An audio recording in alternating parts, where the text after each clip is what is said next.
It's John Lund Unleashed. Shout out to Lund loyalists watching on YouTube, those watching on X, Instagram, Facebook, and JohnLundUnleashed.com and the Lund Lunatics, listening to the podcast on Apple and Spotify. Make sure to subscribe and like John Lund Unleashed on YouTube and keep those alerts on so you don't miss anything. Now here's Johnny.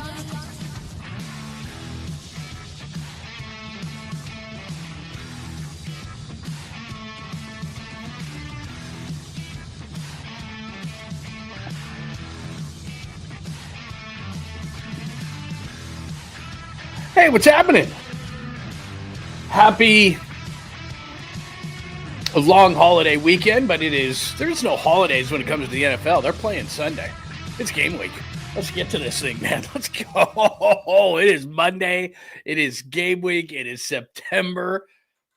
It doesn't feel like fall in the East Bay here. It is warm. Went for a swim today. Absolutely amazing. 625,000 reasons that Jauan Jennings is back on the field. I will explain that in a minute. It is great to have you here. We have a ton to get to today for episode 230. We'll do a check-in on the chat line in just a second, but good evening. It is great to see you. It is just after 7 o'clock Pacific time. And I hope you had a wonderful weekend as Bill Belichick is getting his teeth kicked in. Mia Hamm is there. Michael Jordan is there. Lawrence Taylor is there. There is a cast of thousands. And North Carolina got off to a 7-zip lead, but TCU is giving it to him. It's 27-7. Bill Belichick, oh boy. A long way to go. He said he was going to be the 33rd team. Yeah, North Carolina is getting smoked by TCU right now. But anyway, it is episode 230. And if you look over to the chalkboard, Game Check JJ, that's Jauan Jennings, will tell you why he's back. 625,000 reasons why he's back. Who else is back? I'll tell you. Who the 49ers also had on the field, and it's good news. Kendrick Bourne is in town. I have proof. First look at the Seahawks. Ricky, it's been a year and a day. Can you believe it? A year and a day since it happened. We'll explain what it is. You probably already know what it is. The NFL Wire. And it's going to be different, the NFL Wire, during the season because there's lots of stuff going on. But for the NFL Wire, where we widen out the lens to the rest of the league tonight, we'll just look more at the NFC West, and then we'll have an NFC West guest on tomorrow night, a good friend of mine in Seattle, and we'll start looking at the Seahawks and the 49ers a little bit more. And I'm a little bit higher on most than what the Seahawks are, and I'm not going to sit there and blow smoke up your ass. If I think that a team is good, I'll tell you. If I think that a team is not good, I'll tell you. I think it's going to be difficult to beat the Seahawks in Seattle. I think that Darnold's in a good offense like he was in Minnesota. I'm not normally a huge Sam Darnold fan, but I am a huge Mike McDonald fan, and I think this is going to be a good defense. So we'll get into that conversation, but we'll do an NFC West check-in. Rams are taking on the Texans. The Cardinals are at the Saints, and I really like their head coach, Jonathan Gannon. I just don't think they have a lot of talent. I just gave you the Belichick UNC debut, but we'll give you a little look at it, and then we have a sweet, clean, family-friendly Caboose pistol. I think after watching this guy, I think I can get in the Guinness Book of World Records. In fact, I might even try. But anyway, we got a ton to get to today. Plus the San Francisco Giants, 69-69. They're still not going to make the playoffs, but 69-69. That is very, very nice. So however you're watching tonight, it is great to have you. May I suggest that you come over to John Lund Unleashed on YouTube. Please subscribe. Have those alerts on. And if you'd get us a like before you get out of here, just hit us with the like. That would be outstanding. Also on the Bay Area Sports Collective, that would be nice as well. If you're watching on X, that's at John Lund Radio. You can always hit me up throughout the week. Questions, comments, and thoughts, as well as right underneath the show. If you're not watching live, hit me up with a question, comment, or thought. That would be outstanding. Well, John Lund Unleashed on YouTube. Let's say good evening to everybody. PR. Hey, Jay, what's going on? Enrique is here tonight. Joy, it is great to have you. Bebop, Jake is here. Mr. Oil is here. Wonderful to have you. Oh, let me go up a little bit. Eric, it is great to see you tonight. Christopher, it is great to see you, my friend. Jason, love the logo. Very nice. Look at 22 out there already. Very nice to see you. Buick Grand Sport, Francis, new names on the board. I love to see it. Happy NFL week to everybody. C559 is great to see you. Tony, good to see you back. Papa J, it is awesome to see you, my friend. So everybody, and I'll say if I didn't get to you tonight, I will absolutely get to you. But again, questions, comments, thoughts, hit them up on the chat line. If you 100% want to get your thoughts on the show, just hit me up with a super, and that would, of course, get you 100% on the board. And it would also get you to contribute to the show, which we always appreciate. So there you go. Any questions, comments, thoughts? You don't have to agree with the host. You know that. So whatever you want to say, you are welcome to here. You don't have to agree with me. All right, let's get things going tonight. And again, welcome. It is game week to get you ready for the 49ers and the Seahawks and the rest of week one in the National Football League for episode 230. So I told you this. It shouldn't have been a surprise to you if you're a regular viewer of the show. I said Jauan Jennings will play in week one against Seattle. He will be back. Why will he be back? How do you know? Lund, what are you talking about? How did you know that Jauan Jennings was going to be back?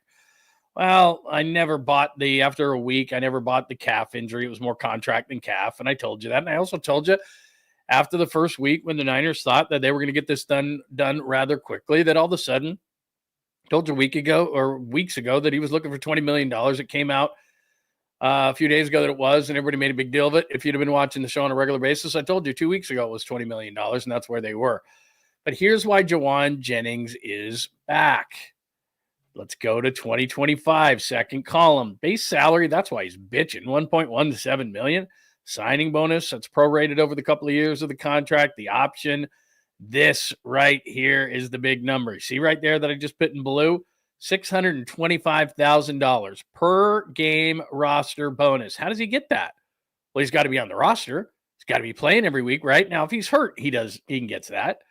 Roster workout bonus, guaranteed salary, cap number. Don't worry about any of that kind of stuff. Don't worry about dead money, any of that. Right there is why he's back. Because if he's on the roster for every game, he gets that $625,000. If he would have not reported this week, does he get $625,000? Great question. He does not. He doesn't get that $625,000 because they put him on some reserve list. If he doesn't report game week, then the 49ers, it didn't matter, right? Calf injury. No, I told you. Contract. It was a contract issue.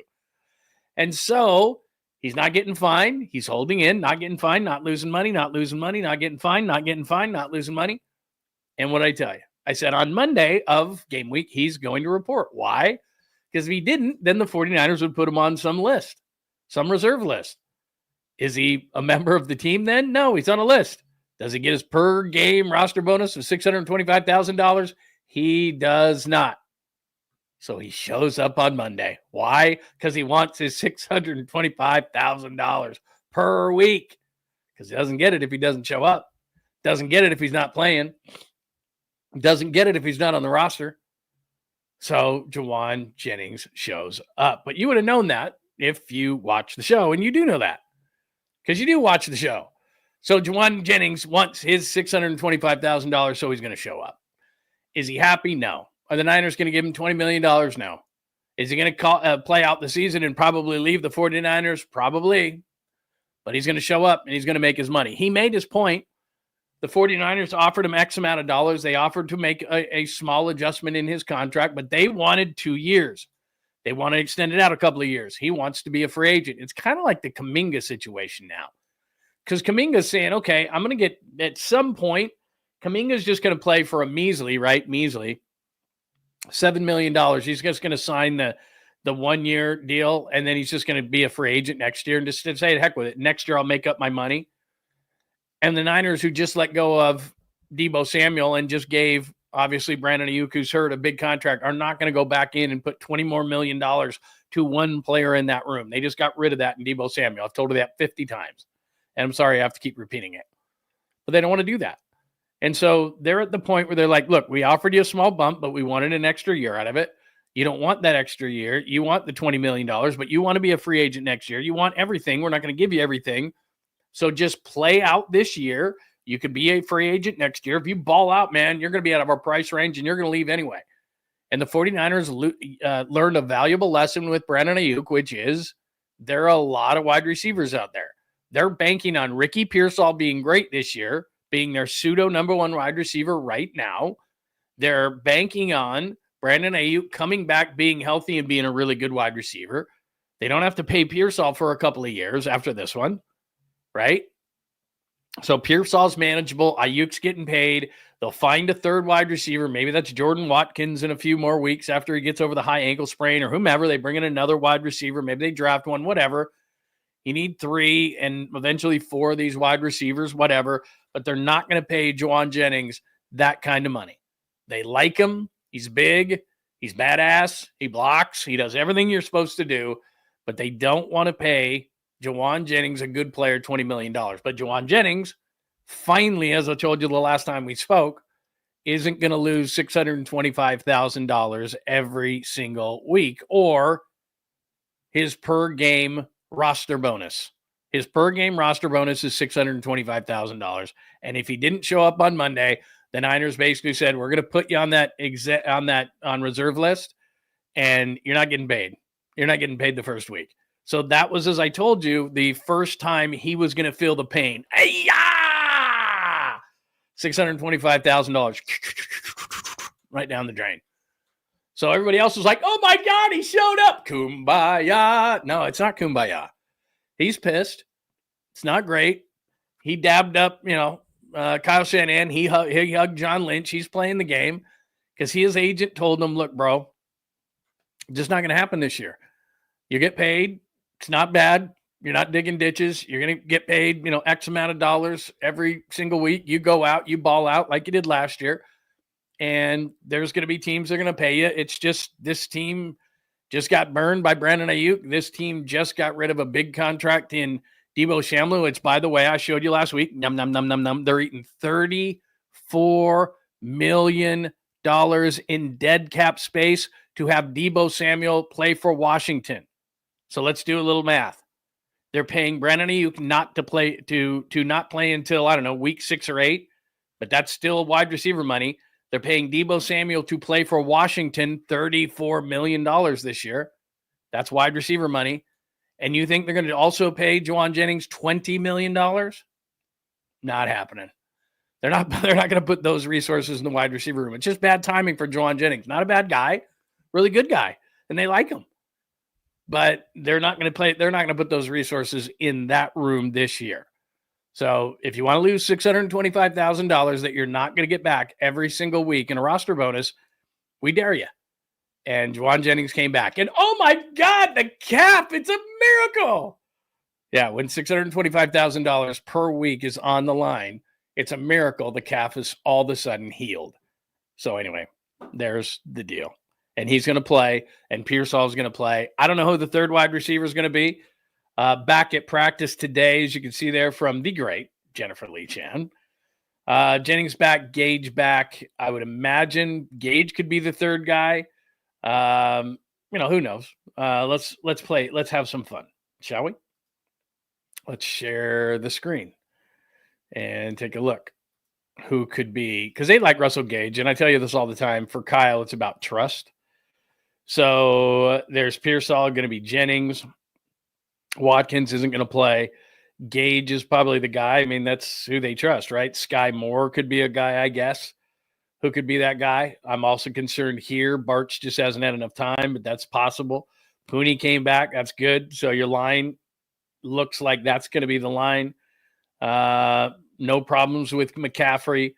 Love Brian Robinson backing him up. He's wearing 3, not 30. Your D-line, hopefully Mikael Williams gets enough time. Bryce Huff, I loved him through camp. Anyway, little concerned at safety. Pinnock is going to be Sigel, who I love going forward, nervous going back. And his Stout had enough time, missing all that time in camp to be a starter in week number 1 against Seattle, but we'll find that a little bit later on. So I'm not going to talk all about that. I'm just worried about the wide receivers. But with Jennings in, Pearsall having the kind of camp he's had, and having the trust that I think Kyle has with Russell Gage, that's okay. That's an okay starting wide receiver core. Put in Kittle, put in McCaffrey. You can even move McCaffrey into the slot a little bit with Brian Robinson being as good as he is in the backfield. I could see a Robinson with McCaffrey still on the field, given the shortness that they have at the wide receiver position. Would not shock me in the slightest if Kyle pulled that out of his bag of tricks for week 1, put McCaffrey in the slot. How about that? If you had Pearsall outside, Jennings outside, and you moved McCaffrey in the slot and you put Brian Robinson in the backfield, now you're cooking with gas. That wouldn't surprise me whatsoever. So we'll see. We'll see what they do because, you got to be desperate when you have weird situations. And Gage, I think, could be in there. But we'll see. And then as far as Bourne is concerned, I mean, he knows the offense, but would you really throw him in there against Seattle in week 1? This is what I saw. You probably saw it on too. That's his Instagram. Goes a little Santa Clara. There's Bourne Polly, and he's in Santa Clara riding a little Uber. He couldn't do better than that. I mean, that's definitely Uber. That's not like a 49er pickup. That tells you kind of where he is in the pecking order. I don't think that's a 49ers employee. I think that's straight up Uber, isn't it? Isn't that Uber? Gotta be Uber. I mean, Niners, if that's a higher end guy, they're picking him up. That's gotta be. That looks like an Uber to me. That should be 49ers employee, but that looks like Uber to me. But anyway, there's Kendrick Bourne confirming that he was in town today, and did hear that did a little bit of a workout with him. He seems to be healthy. I wouldn't imagine that he could go, like, let's say they signed him tonight or something. I couldn't imagine that he would go from back of an Uber, even though he knows the offense pretty well, on a Monday night to a Sunday being, we'll do that later, to a Sunday contributing in Seattle as much as he knows the offense and the, going to Seattle. I don't think that he would be up on game day, but that's not bad. As far as Bourne is concerned, do I love Kendrick Bourne? Do I just oh my God? He's okay. He had the drops the first time through. If you look at his numbers with the Patriots, they were just okay. But you know what? Given the lack of depth of the 49ers early in the season, I wouldn't mind Kendrick Bourne. If they signed him, I'd be fairly excited with that. I think that's a nice piece of depth, if they have to start him or play him too much early in the season. But remember, DeMarcus Robinson's out the first 3 games. If they can get those first 3 games, if they can somehow, and by the way, they're a 2-point favorite in Seattle, which is a little surprising to me. Seattle won 10 games last year. I think people forget that. Seattle won 10 games last year. This is not a bad team. They had the 9th best defense in football last year, and I think Mike McDonald in his second year is even going to be better than that. Their season hinges on Sam Darnold, and a lot of people are down on Darnold and think that from Geno Smith to Sam Darnold's a downgrade, and I'm not sure that's the case. You tell me. I think one of the interesting things, I'm going to play a piece from Mike McDonald a little bit later on in the show, because it's both Kubiaks. Not calling plays, of course. Kyle is still calling plays, but the co-offensive coordinator of the 49ers is Clay Kubiak. The offensive coordinator of the Seahawks is Clint Kubiak, and the Seahawks ran the ball really well in the preseason. Last year, their offensive coordinator was Ryan Grubb, coming off of a successful stint at the University of Washington. They couldn't run the ball at all. And maybe that's going to be the case in the regular season, but they greatly upgraded, I think, in their offensive line. And we'll get back into that. Ken Walker has been injured for them. He's back healthy. Zach Charbonnet had a great preseason for them. And I think they're going to be they're going to try to run the football and challenge the 49ers in that way. And then it's going to come down to Sam Darnold. They have some interesting deals at wide receiver. We'll get deep into that as the week progresses. But I think it's going to be, my point is I think it's going to be a tougher game than a lot of people are thinking at this point. So anyway, by the way, somebody's mentioning high noon. We had a bunch of extra ones in my outdoor fridge, and we did a clean out of the outdoor fridge today. And so my wife's like, can you get rid of these? Because I don't really drink them. And so I was like, all right, we'll just get rid of them. Because we had a bunch of beers in there. We were redoing a bunch of stuff. And in summer, we keep just kind of a gaggle of a different bunch of stuff. And she was like, it's the end of summer. Like, it's fall. Let's get serious again. And so let's get rid of all this stuff. And so I'm like, all right, I'll have a few of those tonight. So why not? So anyway, questions, comments, thoughts. And again, somebody just said we're getting healthy. And that's another thing I wanted to talk about tonight. So Game Check JJ, $625,000 roster bonus per game. That's why he's back. Who else is back? I kind of glossed over that quickly, so let's hit this again. So Jennings, as I told you, why he's back, 625,000 reasons why. Russell Gage, that's good. Dominic Pooney, that's really good. Gross Matos, I don't know how much he'll be able to play, but again, the depth of the defensive line and how young these guys are, to have Gross Matos back is really underrated. He can play inside, he can play outside. That's huge. Kalia Davis, who in the preseason looked pretty good at times. And so, again, I think that's big because having the injuries to Mikael Williams and to CJ West and missing those preseason games, absolutely huge. And so to have these guys, and, as I'm looking at the guys who are coming back, and we were talking so much about who missed, in the preseason, they had times where, even in the Denver joint practices and in the Raiders joint practices, they didn't have enough guys to practice. And you're sitting there going, oh my God, are they going to have injuries again this season? But obviously you'd rather have them in the preseason than any other time. And this is the NFL. You're going to get hurt. It's just a matter of when.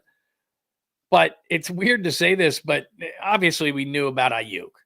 And it's too bad for Watkins. But all of a sudden these guys are coming back. The defensive line, that's valuable time for guys like Mikael Williams, CJ West to miss. But they're back. The offensive line, Dominic Pooney, to have him back for week 1 at Seattle, absolutely huge. And I know that people don't like McKivitz, but you know what? McKivitz is solid. And now you got Pooney next to him. Look, the center is the center. Let's just deal with it. Trent Williams is going to be healthy. And every single year going through training camp, people are like, oh, Trent's 37 and this, and they start buzzing about him. And then in week number 1, he just bulldozes the hell out of people. He's fine. Ben Barch has not because of injuries, but again, he's back. Hopefully he can be that guy at left guard. My point in all of this is there's been a bunch of guys who've been banged up in training camp. And all of a sudden here they come and they're back. The only concern I would have as far as the injuries are these young guys, Mikael Williams, CJ West, Upton Stout. Can these guys go to Seattle week number 1, eyes wide open, crowd going crazy, pumping noise in, 12th man stuff, biggest rivalry of the 49ers. There is no, Georgia Southern. There is no Louisiana Monroe. There is no practice game. This is it. And those guys didn't play in the preseason. Because of injuries, those guys didn't play in the preseason. So Upton Stout coming from Western Kentucky is going to be too big in week 1 when he's looking around. And I can guarantee you this, and I've told you this. It doesn't matter how well he played in practice, and it didn't matter how well he played in the joint practice, and it didn't matter, and I was getting giddy and excited every hurdle that Upton Stout, for example, would jump and say, this guy's got this job down. Okay, you're going to see Cooper Kupp in the slot, and you're going to see Smith and Jigba in the slot, who was the best slot receiver in football last year. And they're going to rotate those guys. And one guy's going to be out, and one guy's going to be in, and they're just going to test you. And you didn't get preseason games under your belt. So you're probably going to make a few mistakes. It's going to happen. And like I said, I think Seattle's offensive line is greatly improved, especially on the left side with Cross at left tackle and Gray Zabel, a North Dakota State guy who had a really good preseason. He's a guard. He's a rookie at left guard, looked really good. They're going to probably be left side dominant. And so, that's Mikael Williams' side. And they're going to run at Mikael Williams and say, can you set an edge? That's what they're going to do. In fact, I think the first play of the game, they're going to go right at Mikael Williams and go, okay, this is our left side. Let's see what you can do. So anyway, it's going to be fun, man. I'm already starting to get excited about it. So JJ is back. Lots of guys coming back from injuries. Going to be a lot of fun to watch that. Bourne is in town. I'm not under the impression that he's Jerry Rice or anything like that, but in terms of giving the 49ers depth, a veteran receiver, I'd be totally cool with that. I'd be really good with that. So there you go. First look at Seahawks. What did I have? Oh, you know what? I have some Mike McDonald for you. And here's what I meant by this. And I'm going to look at the Seahawks depth chart in a second. We're not going to go too deep on the Seahawks tonight because I got a Seahawks guest tomorrow night. And we'll go a little bit deep on that. Then it'll be Wednesday, and then we'll kind of go deep as the week goes on. But this is Mike McDonald. He's going to talk about their offense a little bit, and we'll talk about it. But again, Kubiak against Kubiak. So you got Clay Kubiak, who's the assistant OC to Kyle this year, and then you got Clint Kubiak, and they're running a Shanahan version of the offense They had this guy, Ryan Grubb, straight out of Washington, had a terrible offense last year. Geno Smith out. Tyler Lockett out. DK Metcalf out. Offensive line, look, the jury is still out. Abe Lucas, their right tackle, who when he was a rookie, they took Cross and Abe Lucas the same year. Lucas hurt his knee, and he was out half of last year, wasn't very good. He's back and healthy. They've got a new center, again, North Dakota State guy, Jalen Sundell. He was a free agent guy, really good in the preseason. Zabel they took in the first round, left guard, and Cross is coming around as a left tackle. So they're running basically a version of Kyle's offense, and it's looked good so far. Here's Mike McDonald, their head coach, who's really put together a really good defense, talking about now what their offense is going to look like this year. This is what the Niners are going to see on Sunday. Well, it's interesting. I know I don't think that we see it as new. It's just us since April. It's like, or really since we hired Clint. So we've had just as much time to kind of get on the same page as everybody else. Everybody else has moving parts up to this point. You know, I understand that we have probably more than most, but yeah, I mean, we have no other option but to be really good. So that's what we're going to try to do. But I don't think we're really spending any time thinking, okay, we're new. How is this thing going to come together? It's like we've had all these months up to this point to come together as a football team and as an offense, and it's a long season too. You're going to have another 4 to 5 months of growing and evolving as the season starts to declare. So that's what we're counting on. All right, so that's Mike McDonald. He's one of the better young coaches in the league. By the way, he's 38, and we have talked about Kyle for this whole time and guys like Sean McVay, and this is the youngest head coach in the division now. We're going to play some more stuff in the NFL Wire from the rest of the coaches in this division. I'll give you a little update when we kind of widen out the lens a little bit on the rest of the coaches in this division. But let me just give you a look at the Seahawks. 10-7 last year.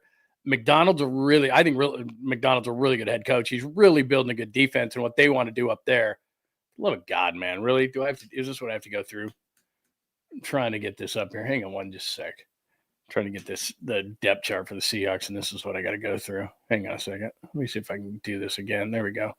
Okay, let me share this one more time because I had this stupid ad in the way. See if I can do this again. Let's try this one more time. Share screen. Get that ad out of the way. It's ridiculous. All right. Hold on a second. There's Seahawks depth chart. All right, there it is right there. All right, so when you see Seattle on Sunday, you know what Smith and Jigba can do. Let's see. Smith and Jigba was over 100 catches last year, really good in the slot. Thing that's going to be interesting is Cooper Kupp's a slot too. So what they're going to do is they're going to kind of rotate those two guys in there. Torrey Horton, I told you about him. He's a Colorado State guy. Had injuries last year, but if you look at Deion Sanders' first year at Colorado, they were all going crazy. Their second year, they played Colorado State. They couldn't cover this guy. Really good player. And he actually, the reason why they have Marquez Valdez-Scantling, the 49ers, on their practice squad is because this guy beat him out. Cross and Zabel are pretty decent on the left side. It's Sundell who's the starter at center. Bradford was horrible last year, looked better in camp. Lucas is decent. BOURNE, Arroyo's the guy to watch. He's a second-round pick out of Miami. He's pretty good. Darnold, we all know him. Jury's out. Charbonnet and Walker are not a bad group as far as the 1-2 at running back. And Robbie Oots is a guy who was a tight end at Alabama. Big guy, like 275, and they just put him in at fullback, and he had a great preseason. So offensively, they're just going to try to run the football. I mean, they go back to like a Pete Carroll thing, try to run the football. Can they? Their offensive line has been terrible for a long time. So it's going to come down to, can they run the football to kind of take the pressure off Sam Darnold? That's the bottom line as far as their offense. Defensively, watch Murphy in the middle. Was a first-round pick a year ago. Leonard Williams is solid. Ernest Jones was the guy that you might remember him with the Rams. Nwosu getting healthy. Really in the defensive backfield. Love's been really good for them. Reek Woolen's in a free agent year, and Witherspoon's the star. Was a top 5 pick a couple of years ago. So their defense really holds them, and they want to run the football. That's what it comes down to for Seattle. So second year under Mike McDonald, probably going to be better. Look, 10-7 last year just comes down to their offensive line and how good is Sam Darnold going to be. So that's kind of what's going on as far as the Seahawks. Questions, comments, thoughts. We'll get more into it, like I said, when I get a Seahawk guy on tomorrow. If we got any Seahawks fans in the house, let me know. Let's see. What do we got on the 49ers and the Seahawks? Give me your early impressions as we'll get it more. What's going on, Kyle? It's good to see you, Big Brick. It's good to see you, my friend. Yeah, I think the Seahawks defense is going to be better. Their first year under McDonald, they were okay. They were a top 10 unit, but I do think they got a couple of guys there. I think that Woolen's good. I mean, he's got the size speed thing. I really like Witherspoon. Job, I think, is a guy you can go at. Jones is a nice linebacker. Murphy, I think, is going to be better in his second year. And they've got a couple of nice edge guys. I just think they're going to be better in the second year under McDonald. They get the first year. There's a lot of verbiage in their defense. And I think a second year under any coach, I think you're going to be better. But who knows? Yeah, it comes down to this. I mean, the Niners O-line against this defense, that's what it's going to be. It always is. It's boring to talk about, but it always comes down to trenches, right? That's always what it comes down to. Bottom line. Yeah, I'm not a Brundle guy. I'm just not a Brundle guy. And they're going to attack right through the middle. Like when they had Bobby Wagner there, I mean, it's a different regime, but that's what they're going to do. They're going to attack right through the middle. I'm nervous about left guard because even if they can be decent there, and Banks wasn't great last year, but even if they can be decent there, the center and the left guard make me a little bit nervous as far as the Niners go, and just right in the middle. Not only just pass protection, and Brock's not the tallest guy. And I think Brock's going to have a good year, but just right through the middle like that. And Seattle likes to attack there. And like I said, McDonald will just attack your weakest link. That's what he does. So we'll see. Look, the Niners are a 2-point favorite in this whole thing. It's not like they're going to blow them out. It's a tough place to play. It's loud. I think they're going to have a good defense. It just comes down to young defensive line for the 49ers. I think it's an improved offensive line for Seattle. They looked really good in the preseason. Again, it's preseason. Who knows? But they've kind of made a concerted effort, the Seahawks, to have a better offensive line. I mean, they take a left guard 18th overall. They know that their offensive line is terrible. There's no doubt. Let's see. Yeah, I don't think there's any doubt they'll miss DK. I mean, no matter what anybody thought of DK, and remember, in the second round, what year was that? 19. The Niners took Debo and the Seahawks took DK. And it wasn't because DK wasn't a freak. It was just he had hurt his neck. He was inconsistent, and he's a freak. And the Niners could get to him. Remember when Fred Warner went after him and everything, and he mentally at times was weak. But then again, in a playoff game, he got a 50-yard touchdown. I mean, he was really tough to cover. I won't miss DK. The Seahawks will. I mean, he was a pain in the ass. And another guy was a pain in the ass that always seemed to make big plays against the Seahawks, scramble around, and there's Tyler Lockett, like wide open. I mean, last year, Lockett, DK, and Smith and Jigba, that was a tough wide receiver core. And Cooper Kupp's a nice name. And as far as the Rams are concerned, he had good years, but he was injured a lot. I mean, we'll see what Torrey Horton brings to the table. But just on paper, Horton, Smith and Jigba, and Kupp are not better than DK Metcalf, Lockett, and Smith and Jigba. They're not. Now, maybe they could be. And this Arroyo kid, he wears 18 for Seattle. They took him in the second round out of Miami. He's going to be a pain in the ass. They're going to have to watch where he is. And those are the safeties, both safeties for the Niners, at least the starters who should be the starters if it's Pinnock and Siegel. They're much more, box guys than they are cover guys. So that could be a major problem too. 18 Arroyo out of Miami, he could be a problem. There's no doubt. All right, give me your thoughts on that, and we'll look at Ricky in just a second. That's where we are on episode 230. So Game Check JJ, 625,000 reasons why he's back in camp. He's got a 625,000 per game roster bonus. That's why he's back in camp. Make no mistake about it. Who's back? They got a lot of guys back. That's the good news for the 49ers. Lots of guys who are banged up in camp who are back in camp. Mr. BOURNE is in town, so we'll see if he signs and if he could be a factor against the Seahawks that quickly. First look at the Seahawks. We'll have a Seahawks guest on tomorrow night on the show. We'll do Ricky in just a second, but let's hit up on some supers. And do remember, if you want your questions, comments, or thoughts 100% on the show, hit us up with the super. Tangy is up first. Money. The answers to all your questions is money. Yeah, there's no doubt. I mean, it's just funny because all these people today were acting like they were surprised. Like, oh my God, they must have come to some sort of conclusion. Yeah, the conclusion is Jauan Jennings hadn't lost any money yet. And if he didn't show up at camp today, he was going to start losing money. He doesn't want to lose money. Fuji, I got to get with Larry. I don't know if now that Niners season has started, I don't know if Krug's going to do any more of the bottom of the pints. I will get with him. So let me, I have bottom of the pint merch. Fuji, if you hit me up, John at johnlundradio.com, John at johnlundradio.com, Fuji, and you give me an email address, I will hit you up and I will get you merch. I promise you. I will get you merch. Because I owe you big time. Martin asks, hey, John, do you know what the status of Jacob Robinson is? I know he works for him, but is he still under team control? Let me check on that. They like him. I don't think they did an injury settlement with him. They did with a few other players like Brown, for example. They did, the former Seahawk. I think with Robinson, they want to keep him. I don't think they reached an injury settlement with him. I think they're just going to IR him and keep him because they like him. But let me double check that for you. Martin, let me double check that for you. I'm pretty sure I'm accurate on that, but let me double check. I don't believe they're letting him go because, yeah, like you said, he's got a broken forearm, but they are not waiving him with an injury designation. They're going to keep him. And if I can't find that, I will hit you up later on that. Because I know they like him. Let's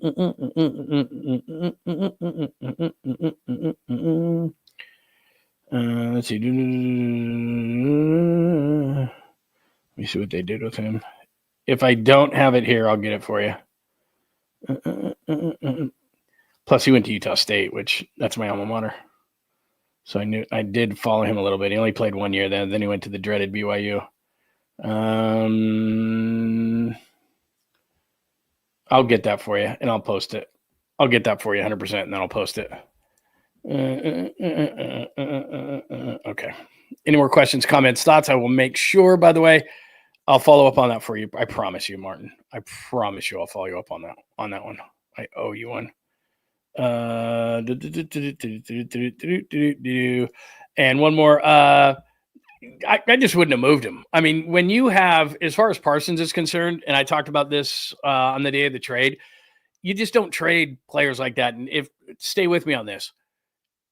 Here's what I don't understand about trading. First of all, when you get a player of that caliber, okay, he's a Hall of Fame type of player when you're talking about Parsons. Okay, let's do a little math. You get 2 first-round picks. You used a first-round pick on him. He's only 26 years old, so you're netting 1. That makes sense? You used a first-round pick on Parsons. You get 2 back. You net 1, okay? With that first-round pick, because Green Bay is going to be so good, and if I'm the Niners or the Eagles or anybody else in the NFC, I'm pissed because you may have given the Super Bowl to the Packers. But so you're the Cowboys. You used 1 on them. You got 2 back. You net 1. Where that pick is going to be is at the end of the first round. So you're going to get a first-round pick near the end of the round. First-round picks anyway are 50-50 propositions, okay? So you have a 50% chance. And as you go in the round, just like as you go in the draft, your percentages go less to get a player who's productive, let alone a Pro Bowl or then Hall of Fame caliber player. And you got one in Micah Parsons. You do not give them away. Secondarily, you had 3 players to sign if you were the Cowboys. And I know the Cowboys are hated, but let's just use logic. Let's say this is the 49ers. You have 3 players to sign a year ago. CeeDee Lamb, Dak Prescott, Micah Parsons. By position, you've got to sign Dak Prescott, unfortunately. And if everybody screams and yells and they go, oh, he's terrible. Well, what's your alternative at quarterback? You're forced into a corner. Okay, so you got to sign the quarterback. I get it. But you had the 3 players, and Micah Parsons, just based on talent alone, is the best of the 3. So you got to sign him. But if you look at value of the position, again, this is where the 49ers are pissed, and it's why they won't give Jauan Jennings the money. By value of position, it goes quarterback, edge rusher, wide receiver of those 3 players that they had to sign. By talent, it goes Micah Parsons, Dak Prescott, and CeeDee Lamb. But by position, I get it. It goes quarterback, but then it goes edge rusher. You've got to go by the value of the position and how good the player is. If you combine those two things, the best player was Micah Parsons, and that's the player that you did not sign. It drives me crazy. You've got to sign that guy. And then by Jerry Jones saying that he didn't think that that player was worth that kind of money, that's the cost of doing business. And by the way, the day before the valuations of the teams came out, you had the number one valuation in football at $12 billion. Don't tell me you can't afford the guy. You have a valuation of $12 billion. Jerry Jones bought the Cowboys for $140 million in 1989. Don't tell me you can't afford the player, because you can. So don't give me that. So that's the going rate for the player. You can sign the player. You didn't sign the player. You didn't sign the best player of the three players that you had. And you're not better without him. And then Jerry Jones comes out in a press conference and talks 11 minutes on one question about how they're better without the player. You're not. Because when you draft, and I've seen your drafts, you're not drafting those players. Then he turns around to almost tell his fans, look, they signed Deron Bland and all these, like a day after. They went out and they signed Deron Bland and they signed all these guys. You just spent the money, and he wants to say, look, we got the quantity of player. No, you want the quality of player.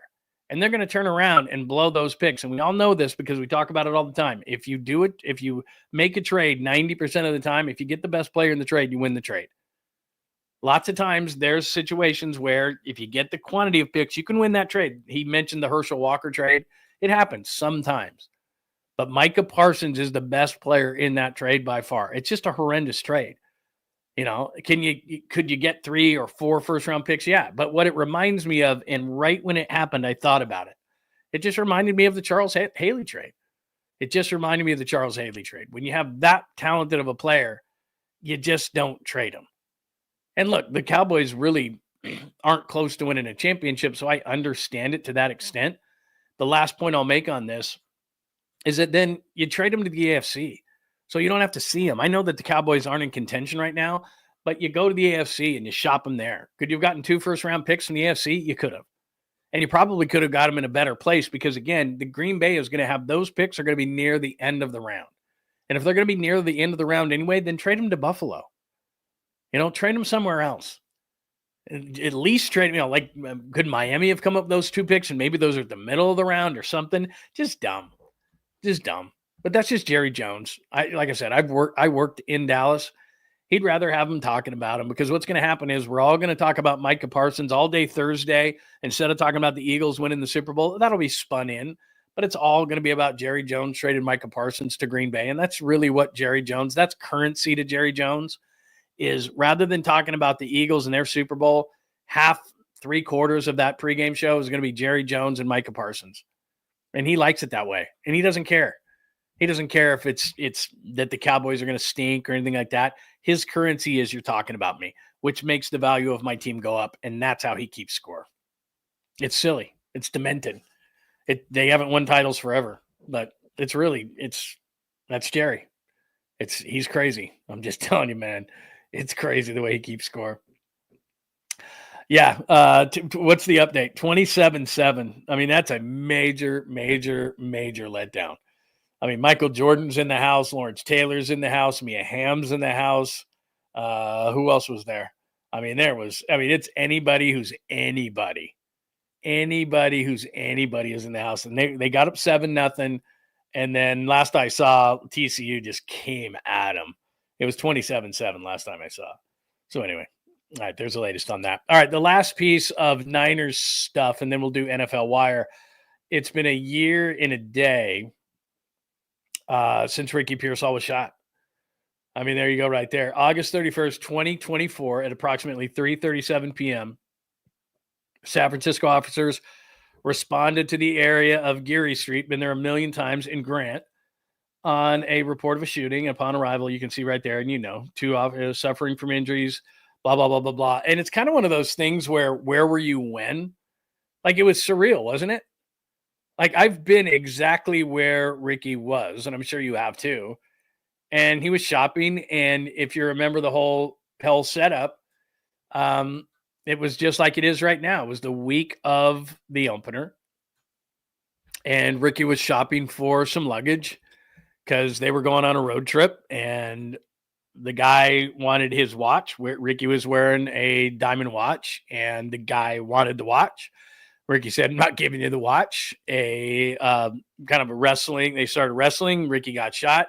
And I just remember hearing about it thinking, what? What? And just, is he going to be okay? And then we saw the video and the officer, and I remember she talked him through the whole thing. And Ricky said, "Am I going to be okay?" And I mean, it was just the weirdest thing. And remember, he had missed camp because he had an ankle injury. And I mean, I just remember that afternoon thinking, the first round pick of the 49ers, Ricky Pearsall, has been shot. And I remember just days before, we had been at training camp. I had just talked to the guy 3 or 4 days before, face to face. It was just one of the most surreal feelings I could ever remember, thinking a kid on the 49ers just got shot in San Francisco.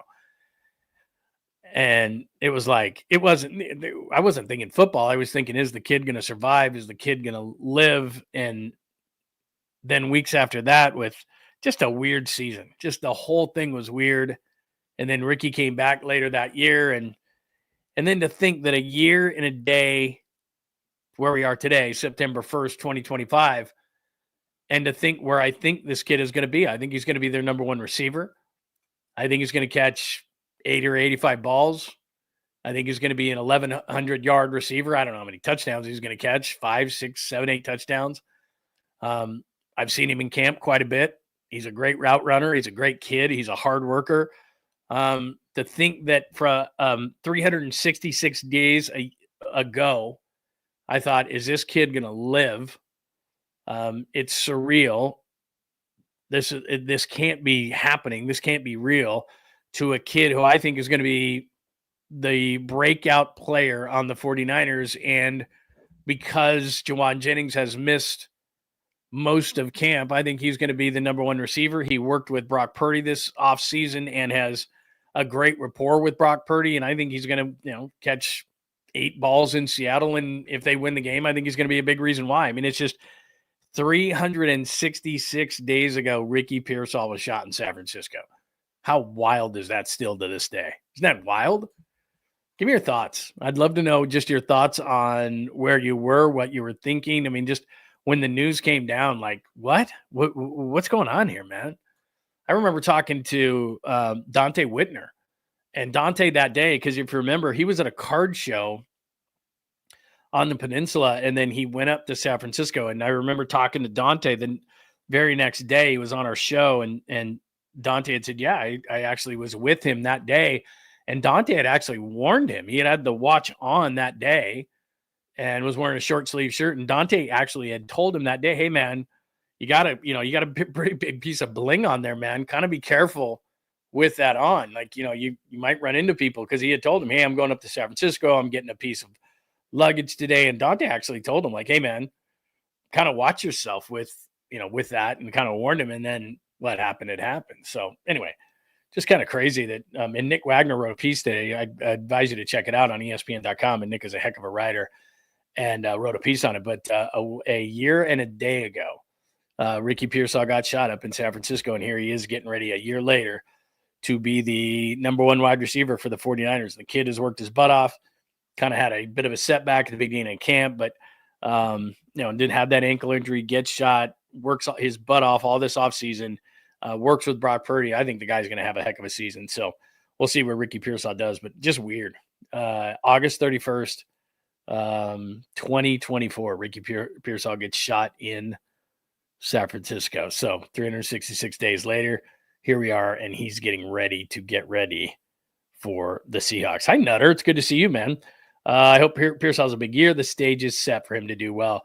The only thing I know about the kid, just having him watch, and I told this story when he was coming back this year, and he had the early, was it a hammy or ankle or whatever it was? I think it was maybe a hammy. And I was walking, like I said, to one of the other fields, and he zoomed by me, and he made this cut, and the ball was kind of behind him, and he kind of turned his body and caught the ball with one hand. And I was like, this dude's a freak. I mean, this dude's a freak. And then just every day in practice, just better and better and better and better. And the only thing that I think is going to hold him back. And the only reason we even talk about it is because last year in camp, he had, an issue, and then he got shot, no fault of his own. And then this year, we'd heard great things about him working out with Brock, and then he had a setback, and we're like, damn, is this guy like, is this an injury prone thing? What's going on? But every single time that I've seen the guy on the field, he's a smooth runner. He's a smooth route runner. He makes his cuts without slowing down. He's got tremendous hands. He's fearless. He's all those things that you want out of a wide receiver. So there's no doubt in my mind. And I guess you have to say this small caveat, because very early in his career, unfortunately, through no fault of his own, hamstring, ankle, get shot, you kind of bring that up about him. But when he's on the field, everything I've seen from him, there is no doubt in my mind that he's got everything great. He's got sticky hands, great speed, body control. Just everything. Every time I've seen him play, whether it be during a game, during a practice, 11 on 11, training camp, you're like, dude's got everything. It's just a matter of we've all kind of got this thing in the back of our mind. Can he stay healthy? That's really it, right? So let's see. I remember, let's see. Let's see. Oh my God. Yeah, it was unbelievable. Because the details were so sketchy at first, I didn't know if he was alive or dead. It was like, what? Like, we were just kind of getting sketchy details, and it was like, what the what? Yeah, you're right.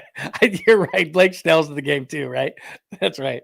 Somebody flipped it there. Blake Snell's in the game at the Carolina game. Yeah, I was the same thing. 100% high 420. Yeah, same thing. I was like, when I first heard it, I was like, what? And it was like, and then you start to get the details. And then remember, you got that sketchy video where he was walking. We're like, wait a minute, he got shot and he's walking to an ambulance. And then they had and then they talked to the police officer, and she was like, you're going to be okay. And she talked him off it. She was amazing. We had her on our show. She was unbelievable.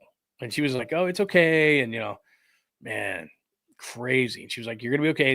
And then finally he was like, am I going to live? Like, he was real tough about it. And then all of a sudden it was like, yeah. Am I going to live? Like, it was like, wow, it was crazy.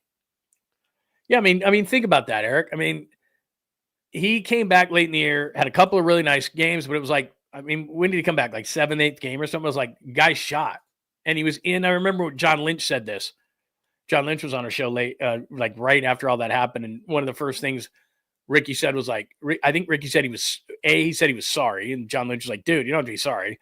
And then like the second thing Ricky Pearsall said to John Lynch was like, so when can I play? And they're like, dude, slow down. It's okay. Like, let's just see. Let's just kind of see. Okay. We'll see when you can play, dude. But yeah, he's just kind of that kind of guy, man. So anyway, 366 days ago, just crazy. So anyway, that's what's going on as far as the 49ers. Episode 230, Game Check JJ is back. $625,000 roster bonus for JJ. That's why he's back. $625,000 every game he plays. Who's back? Good news for injuries going into the Seattle game. Kendrick Bourne is in town. We shall see. First look at the Seahawks. Like I told you, we'll get more into that as the week progresses, so stay with me. We'll have a Seahawk guest on tomorrow night. First look at the Seahawks. Ricky, it's been a year and a day, and now let's widen out the lens, and we'll do NFC West, and we'll do this every single week. We'll get into a lot of NFC West as this thing gets going. So let's hit a little NFL Wire tonight. It's time for a look at the NFL stories making headlines. It's the NFL Wire on John Lund Unleashed. All right, it's my favorite guy and yours. Here's a little bit of Sean McVay, and he's talking about his new receivers. Remember, they pick up old number 17, and I do mean old. And they got Puka Nacua, so maybe best receivers in the division, the Rams. Here's Sean McVay talking about him. I think he's gotten better each of the last couple years. He had a great rookie year. Obviously, he didn't play as many games last year, but he played more efficient football. He took a step in the right direction. I think he's in the midst of being able to do that going into year 3. And I don't always think that's reflected in the stats. You know, you'd say as a rookie he had better stats, but he played better as a sophomore.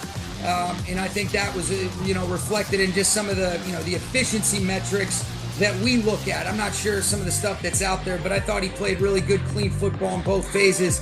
Devontae's a special player. His resume speaks for itself. He's not limited in any way that you can use him. And so, very excited about adding him. And then really the other 4 receivers that we have. Yeah, whatever. I don't want to about your other 4 receivers.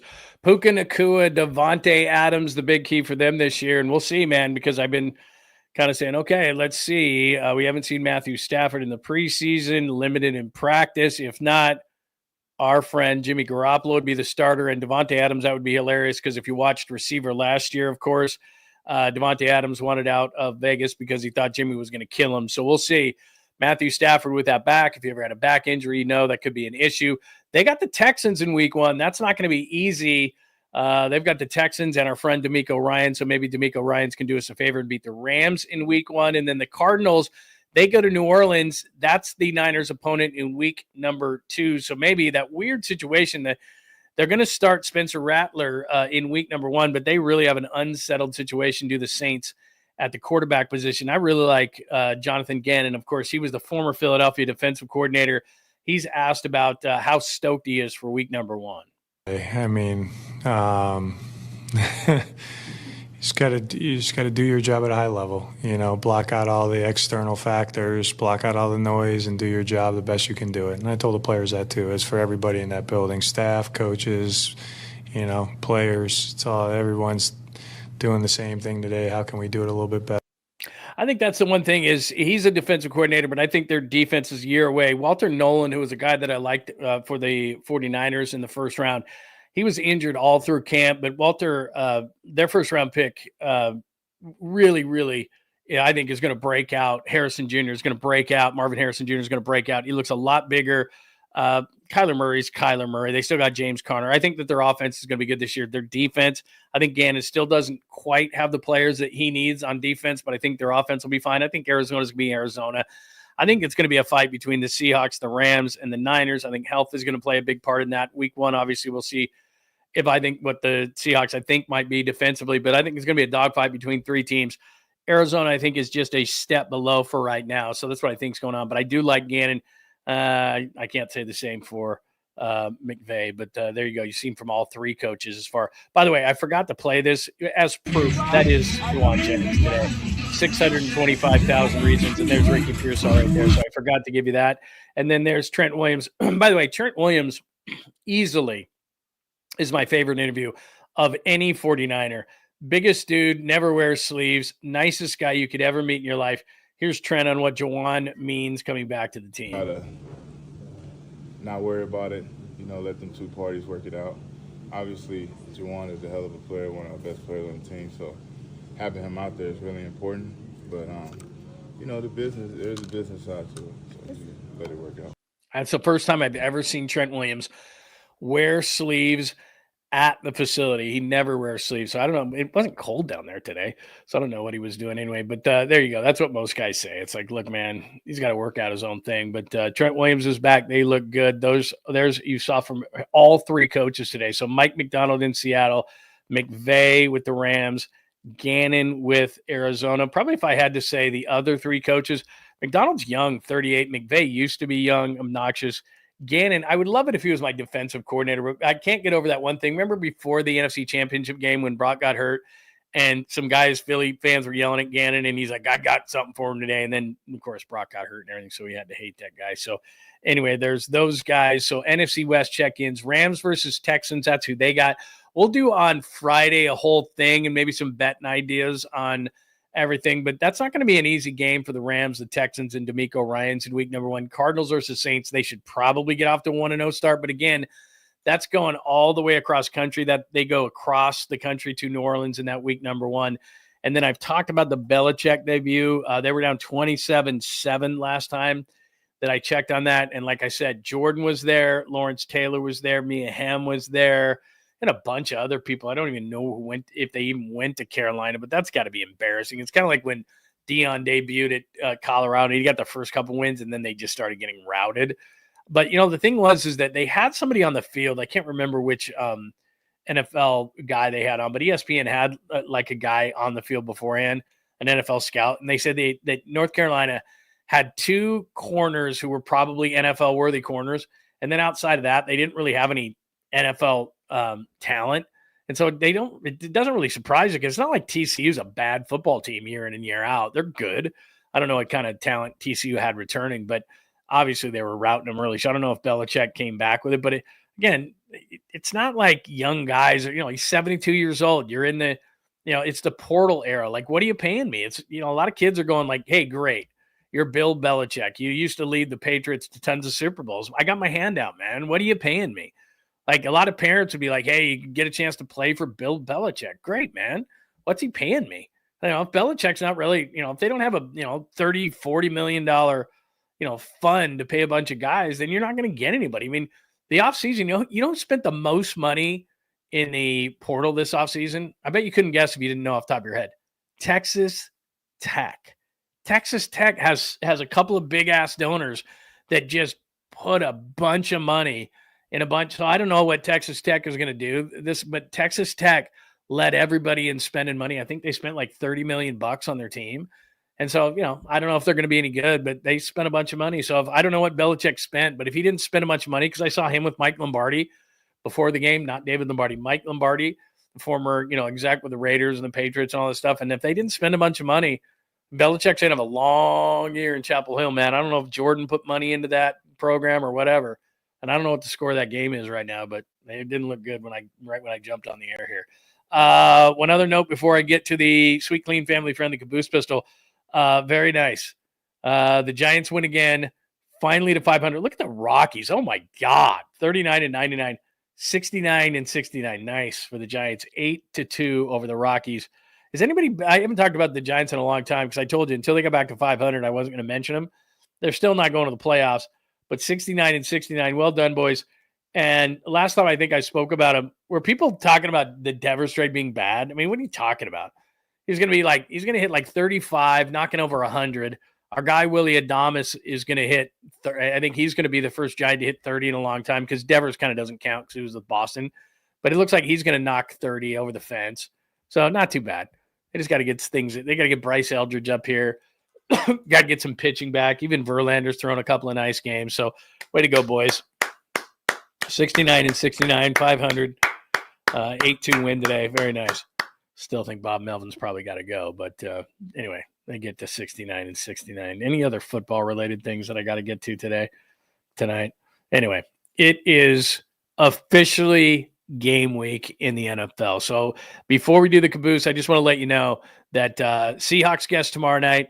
We'll get the NFL wire totally wired tomorrow. We'll get a bunch of good stuff as we get you ready for game week, and we'll get a bunch of sound tomorrow. We'll get deeper into the Seahawks and the 49ers. We'll get you deep into that one tomorrow as well. Any other questions, comments, or thoughts in the NFL before we hit you with a sweet, clean, family-friendly Caboose pistol? Yeah, 69-69. How about that, man? We had to acknowledge that tonight. So let's see here. No, bottom of the pint. Bryce isn't coming. I know. See, I think that's ridiculous. I mean, can the guy rip the ball off the cover any more than he's doing? I mean, for no other reason of just like clearly the guy deserves a promotion. I mean, come on, man. Kid is crushing it. Like, for the very reason I had said this earlier this year, it's like when a kid deserves a promotion, just give it to him. And then into the offseason, be like, okay, I saw Major League pitching. I know what I need to work on. Just bring him up. Jeez. I mean, what else can the kid do? My God. Jesus, crushing the ball every time. Even Luciano, come on, man. What does the guy got to do? I mean, I get it. He doesn't have a position, but for the love of God, man, bring him up. Jeez, killing it, man. What else do we got? Anything else? Because I got a good, sweet, clean, family friendly Caboose pistol for you. Because if this guy, I'll tell you this right now. If this guy can get in the Guinness book, so can I. And you can all be a part of this. I'll tell you this right now. No, I call things as I see it, man. I'm not gonna if I think a team is good, I just think they're gonna be a good defense, and I think it's gonna be a tough game to win. That's all I'm saying. Okay, let's do this. Let's do a sweet, clean family from the Caboose Pearsall, shall we?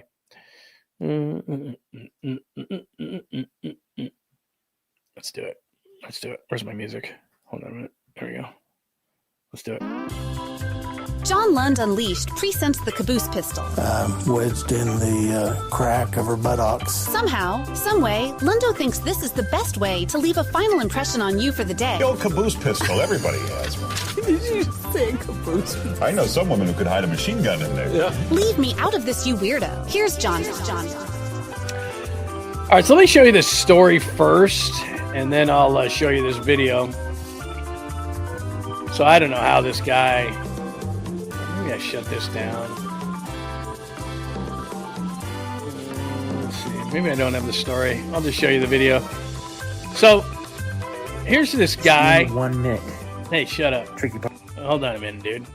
Okay, so this guy that you see on the screen there, he's in the Guinness Book of World Records, and I didn't know you could do this. I guess you could just do it for anything. But they throw these mini sponges at his face, and he did 98 in a minute. And so before I saw this, I thought to myself, well, this is going to be really impressive, right? They're going to be coming right at his face really fast. And they're not really coming at his face that fast. 98 in a minute, I guess, is kind of impressive.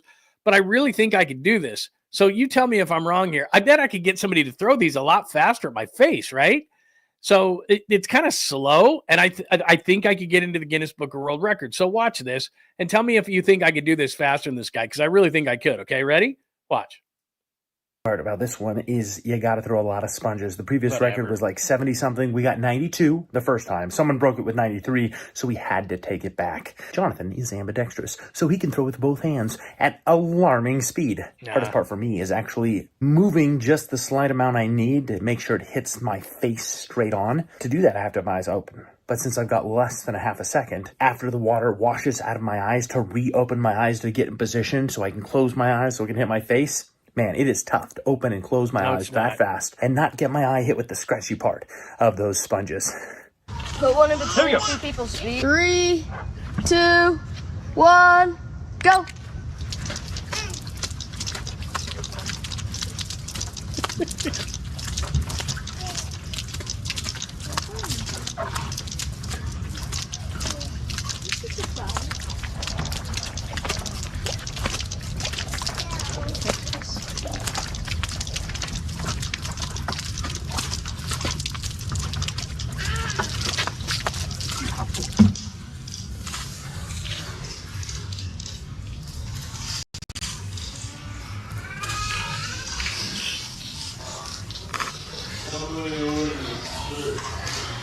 Their bucket's ready. 30.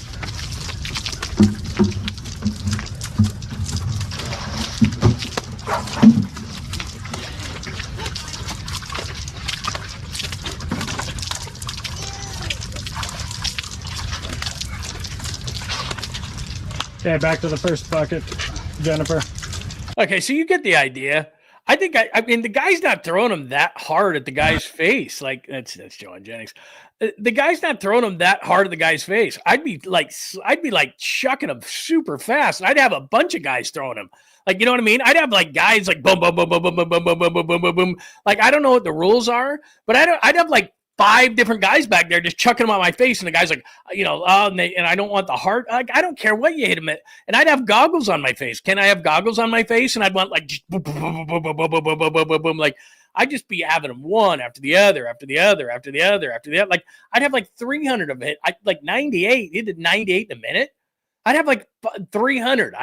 Easy, and I'd just be like fastballs, like throw them fast, and I'd have like 3 kids picking them up, and we'd have bucket after bucket, like much more efficient than that.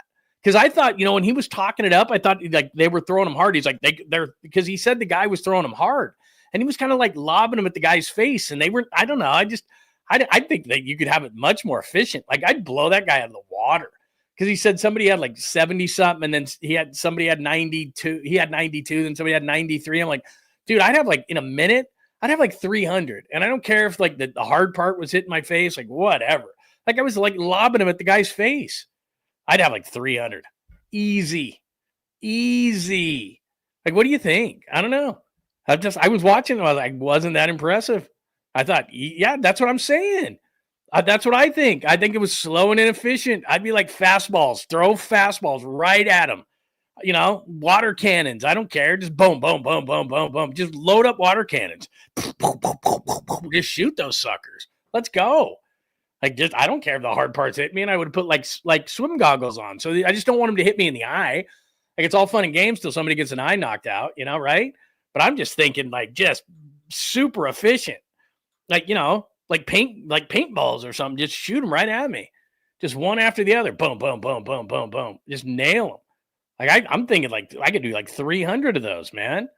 Yeah, and the guy, and he's moving his head all around. That's what I'm thinking. Like, no, you don't got to catch him. You don't got to catch him with your face. Just have the guy line up, man, and just boom, boom, boom, boom, boom, boom. Just shoot him right at your face. Just get your face lined up and just take him off the face one after the other, man. What are you doing moving your face around? Maybe I'm wrong. I could be wrong. But, man, I don't know. Just saw that today, and I was like, I'm thinking I could get like 300 of those things in a minute, not move my face at all, and just even if you had to throw them, maybe there's rules. I don't know what the rules in the the sponge off the face Guinness Book of World Record thing, but I'm just like, I get 300 of those easy. Get like 3 or 4 of my friends with like paintball guns, but put sponges in them. Good night. I don't know, maybe because I'd like to be in the Guinness Book of World Records now. I think that's crazy, but maybe I'm wrong, man. Maybe I don't know what the rules are. I got to look that up. But I saw that and I'm like, because he was talking about it, like his friend was like, he's ambidextrous and he could throw really fast. And I'm like, nah, I don't think he was throwing really fast. I think he was throwing really slow. That's solid. Do you really want that record? That's a good call. Yeah. And then, I mean, what's impressive about it? Like, look, I'm in the Guinness Book of World Records and everybody look at you like, so, not like you're getting anything out of that. Women aren't impressed. Don't act like you're not impressed. That's a good point by you. Probably not all that impressive, actually. Still, though, you could be, let's put it this way. Even if it wasn't me, I don't think that was that efficient. That's all, I guess. Maybe I wouldn't do it. But it wasn't that efficient. It wasn't as impressive as it, because he was talking it up like really efficient. My friend's ambidextrous. What was that? Pat Venditti, the guy who used to be on the A's and he could throw right and left-handed. I don't think so. I don't think it was that efficient. Wasn't that impressed. All right, what else do we have today? I shouldn't have got all excited about that. Oh, that's not a bad call right there, Badger. Sal will be Arizona's head coach next season. Oof, that's not that bad. That's not a bad call right there. I could see him going to the desert.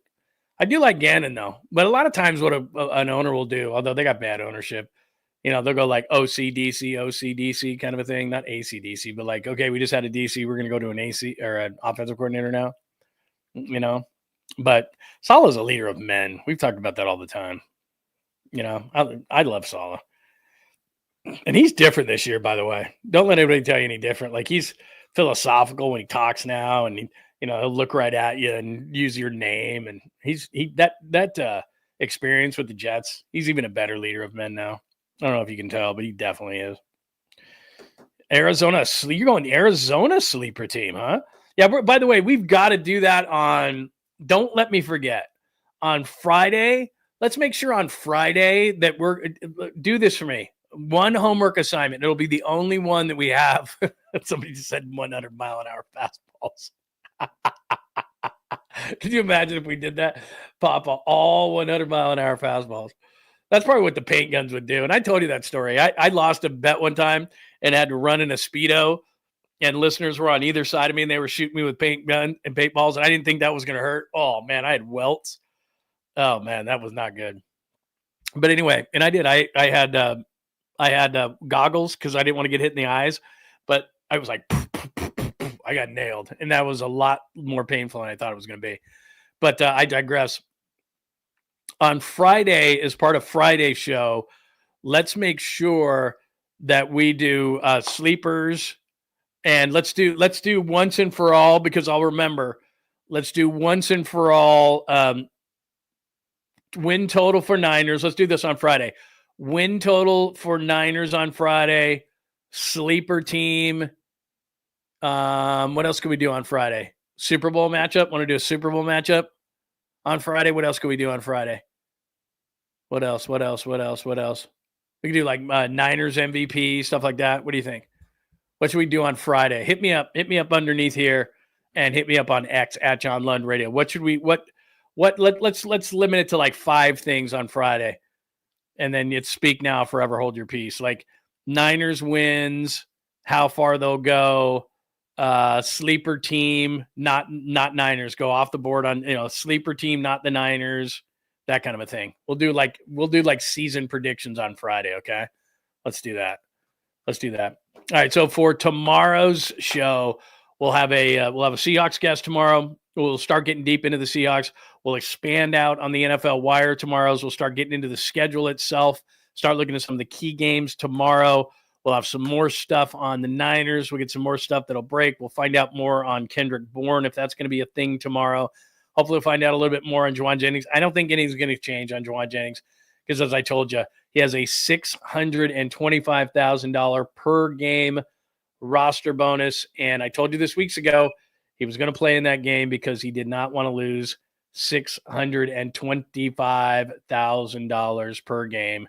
And if you joined us late, there it is right there. So look at 2025, look at per game roster bonus, $625,000.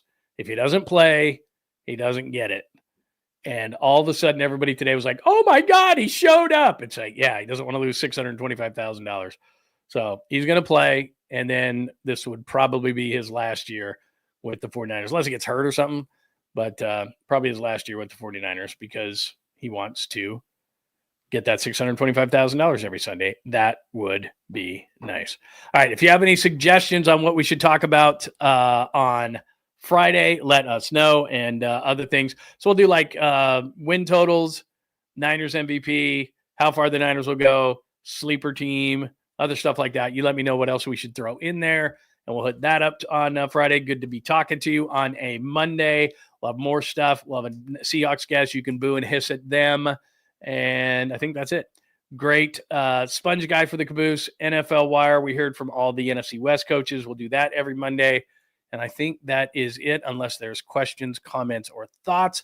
Leave anything underneath the show right here, or hit me up on X at John Lund Radio. I think that's it for the night. Did we get all the supers? Thanks for the supers tonight. Fuji with great supers tonight. Thank you, Fuji. Thanks to Martin. By the way, Martin, come back and I'll hit you, and I'll make sure on Jacob Robinson, especially because he's a Utah State Aggie and BYU. But I'll double check on that one to make sure. But I think they put him on injured reserve, and they didn't do a settlement on him. Tangy, thanks for the super tonight as well. And I think that is it. Any more questions, comments, or thoughts? Like and subscribe. Thank you, Papa J. Make sure you hit that. Make sure you like and subscribe. Make sure that you have those alerts on as well. Anything else? I think that's it. All right. Everybody have a tremendous night. If we have any breaking news, we'll be back. If not, then we'll be back tomorrow at 7 Pacific. Everybody have a great, tremendous night.